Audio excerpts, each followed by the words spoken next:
Hello, this is Muji with Mooji Truck Sales. Today, I would like to talk with you about how to choose a cabin chassis for your equipment. Whatever equipment you like to install, whether it's a flatbed, dump truck, tow truck, I am going to show you what are the most important things you need to consider before purchasing a cabin chassis.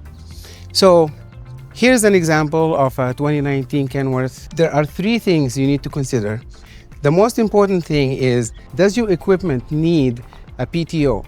You need PTO if your equipment uses hydraulic system, so it goes up and down like a tow truck or a dump truck. Because if you need PTO, then you need a truck that's PTO capable. And I'll make another video just to talk about PTO. The second important thing you need to know is how long your equipment is, because that's going to determine how long your chassis is. And I'll make another video just about that.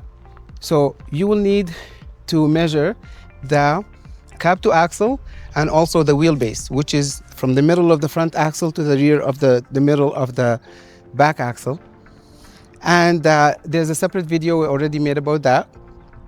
And the third thing is the quality of your truck. Since you're going to be spending money, a lot of money, putting your equipment on the truck and having all that work done, you don't want the engine to go out on you. You don't want an old truck. You don't want a rusty truck. So I'll show you how to inspect the cabin chassis before you buy it to install your equipment on it. And that will be another separate video as well. Thank you for watching Muji with Mooji Truck Sales.